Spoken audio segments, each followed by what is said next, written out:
Hai guys, balik lagi sama Enku di sini. Fancy botak bisa merapat karena di video kali ini kita akan membahas cerita sampingan One Punch Man. Ini adalah cerita tambahan yang dibuat oleh Yusuke Murata dan diselipkan di beberapa chapter manga si botak. Meski ini cuma cerita tambahan aja, tapi alur ceritanya dibuat nyambung juga guys sama manga seriesnya. Lebih tepatnya, kita akan mereview manga One Punch Man Extra 19 dan 20 yang bersumber dari forum Reddit atau website Chuberimoy. Buat kalian yang berharap cerita ini diangkat jadi anime, sepertinya impian itu harus dikubur dalam-dalam. Kecuali kalau Yusuke Murata bikin project baru sama manga kawan. Dan buat kamu yang ngikutin anime sama manga seriesnya, Enkun sarankan mending tetap nonton video ini aja sampai habis. Hitung-hitung jadi hiburan sesaat, sambil nunggu manga chapter terbarunya rilis. Nah, di Extra 19 dan 20 ini menceritakan Saitama yang berjalan keliling kota dan berhadapan dengan beberapa monster. Di sisi lain, kita diperlihatkan momen juga guys, ketika para pahlawan melakukan penyerbuan ke markas asosiasi monster. Penasaran? Oke, langsung saja kita bahas. Let's go!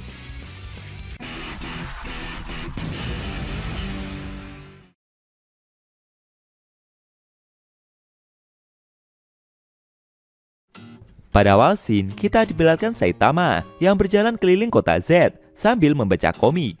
Momen ini tuh terjadi saat para pahlawan melakukan penyerangan ke markas asosiasi monster ya guys. Menurut si botak, alur cerita dari komik yang ia baca ini cukup membosankan. Apalagi jika bantuan datang di tengah pertarungan yang sangat sulit. Pesaing yang tangguh dapat mendorong pertumbuhan bersama. Sedangkan lawan yang tangguh perlahan tapi pasti akan menjadi bagian tak terpisahkan dari pertumbuhan pribadi sang pahlawan. Itulah yang Saitama sebut sebagai pengembangan plot yang menarik. Dan kemudian alur cerita terungkap saat para pahlawan menjalani pelatihan mengerikan, lalu memperoleh jurus baru yang mematikan. Sambil terus berjalan membaca komik tersebut, Saitama merasa iri dengan karakter yang dibuat, karena si botak sendiri juga tidak memiliki jurus rahasia yang mematikan pula. Sambil terus berjalan melewati sudut gang kota, Saitama merasakan hembusan angin yang cukup dingin.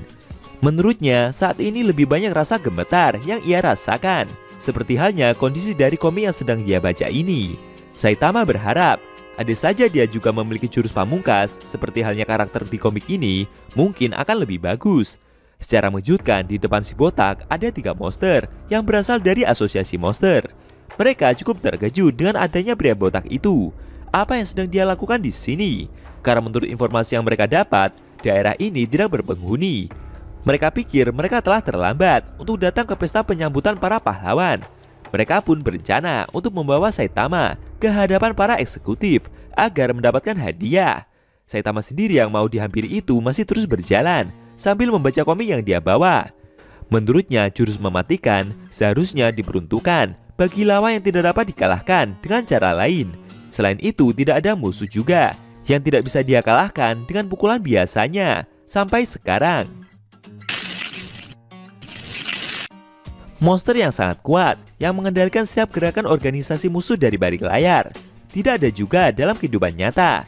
Selain itu, dalam kehidupan nyata, hal seperti bos terakhir juga tidak ada pula. Ketiga monster yang menghadang Saitama itu merasa bingung. Kenapa pria botak itu tetap tidak memperhatikan mereka? Apakah yang dia pegang itu adalah sebuah buku peta? Si botak sendiri masih tetap berjalan sambil membaca komik tersebut, seakan tidak mempedulikan para monster itu. Sontak saja ketika monster tersebut memanggil Saitama sambil meneriakinya dengan sebutan pengejut. Mereka menduga jika pria botak itu adalah seorang pahlawan, apalagi jika dilihat dari pakaiannya. Mereka bertanya, apakah pahlawan tersebut begitu menjunjung tinggi keadilan sampai-sampai harus tiba di sini dan mendahului para pahlawan lainnya. Ketiga monster itu menjelaskan jika mereka ini adalah para monster yang sangat kuat. Konyolnya, Saitama masih terus saja membaca komik tersebut. Dalam hatinya, dia merasa jika jumlah monster telah meningkat. Dan mungkin sesuatu seperti Raja Iblis itu memang akan benar-benar muncul juga. Melihat mereka bertiga yang terus aja dikacangin, membuat ketiga monster itu jadi naik pitam. Bahkan si botak terus saja maju dan sempat menabrak bahu dari salah satu monster. Tapi lagi-lagi dia seperti tidak mempedulikan keberadaan mereka guys. Dan terus berjalan melewati para monster tersebut, seakan tidak terjadi apa-apa. Tentu saja hal itu membuat monster-monster tersebut jadi makin naik pitam. Mereka meminta Saitama untuk berhenti sambil menunjukkan ekspresi mengirikannya masing-masing. Akhirnya Saitama pun menoleh ke belakang sambil berkomentar kalau ternyata mereka ini hanyalah para monster biasa saja. Menurutnya tidak ada yang spesial dari para monster ini, dan itu terlihat begitu membosankan. Saitama berharap andai saja mereka itu menjadi lebih kuat, mungkin akan jadi lebih menarik. Mendengar hal itu, para monster tersebut jadi bertanya, apa yang sebenarnya pria botak itu maksudkan? Sambil menunjuk salah satu gambar, Saitama memberitahu jika contoh monster seperti gambar ini terlihat begitu kuat. Ternyata gambar dari monster yang dia tunjuk itu memiliki banyak mata. Dan secara kebetulan juga salah satu dari ketiga monster tersebut memiliki wajah yang serupa. Melihat hal itu dengan sigap, Saitama langsung memukul monster tersebut dengan sangat telak dan membuat tubuh monster itu langsung hancur berkeping-keping. Melihat si monster yang bisa dia kalahkan membuat Saitama merasa kecewa. Dia pun kembali berjalan menyusuri sudut kota. Sedangkan dua monster yang sebelumnya ikut menghadang tadi memilih untuk kabur ke rumah mereka masing-masing. Scene berpindah ke para pahlawan yang sedang berjalan menuju kota Z. Pahlawan Jeton Naisugai bertanya kepada pahlawan Nidorusuta soal senjata yang dia miliki. Menurutnya senjata itu cukup berbahaya dan bisa melukai rekan-rekannya yang lain di medan pertempuran nanti. Nidorusuta sendiri menjawab kalau dia sudah terbiasa menggunakan bola besinya ini, dan dia mengaku jika tidak akan teledor dalam menggunakannya. Pahlawan Eibrol bertanya kepada Kapten Nizuki, apakah dia tidak masalah jika harus bertarung dengan tidak menggunakan senjata apapun. Kapten Nizuki menjawab kalau dia sudah merasa cukup hanya dengan membawa sebuah tongkat olahraganya ini saja. Karena tongkat ini sengaja dibuatkan oleh pengrajin asosiasi, dan ini khusus diperuntukkan untuk dirinya juga. Eibrol pun ganti bertanya kepada pahlawan Suinteru, apakah dia juga akan bertarung menggunakan senjata yang lain.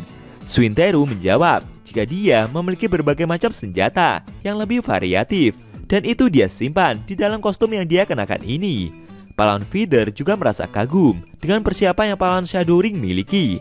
Pahlawan ninja itu memberitahu jika dia selalu siaga untuk pertarungan yang akan dia hadapi. Sedangkan sambil berpose, pahlawan Narsistoid bercerita jika dia tidak menggunakan senjata apapun. Karena hanya dengan penampilannya yang menawan ini saja, dia akan dapat menyelesaikan misi dengan begitu mempesona. Kirisper sendiri mengaku jika dia bertarung dengan menggunakan kontrol kekuatan psikis yang helmnya keluarkan ini. Namun dia sendiri masih merasa ragu akan dapat menggunakan kekuatannya ini dengan lancar. Menurutnya mereka harus mempersiapkan beberapa senjata rahasia untuk berjaga-jaga jika nanti berada di dalam kondisi darurat. Kemudian Kirisper melihat Picard yang membawa sebuah tas berukuran raksasa. Dia penasaran apa isi dari barang yang Tuan Picard bawa. Tidak lama setelah itu, pahlawan kelas S tersebut menurunkan tasnya dan seperti mengambil sesuatu. Kirisper menduga kalau yang diambil itu pastinya ada sebuah senjata untuk mempersiapkan diri dalam peperangan nanti. Namun ternyata yang Picard ambil adalah sebuah roti besar dan memakannya dengan begitu lahap. Bahkan Picard memakan beberapa snack pula. Pahlawan Futoshi yang ikut membawa cemilan sendiri itu memberitahu jika ini adalah ritual yang mereka siapkan ketika bersiap menghadapi suatu pertempuran besar. Kirisper yang melihat itu semua bertanya, apakah ini adalah strategi mereka agar bisa mendapatkan kekuatan tambahan setelah memakan beberapa snack tersebut. Dengan santainya, Picard yang sambil makan itu menjawab jika dia memakan makanan ini dikarenakan sedang lapar saja. Mendengar hal itu membuat Kirisper begitu kaget. Flashy Flash yang berjalan duluan bersama beberapa pahlawan kelas S lainnya meminta mereka untuk tetap fokus dan berhenti mengobrol terlalu banyak. Sambil meminta maaf, Kirisper merasa jika rasa nervousnya ini sepertinya telah sedikit berkurang dengan sikap yang para pahlawan kelas S tersebut tunjukkan. Dan akhirnya cerita Manga One Punch Man Extra 19 dan 20 telah usai.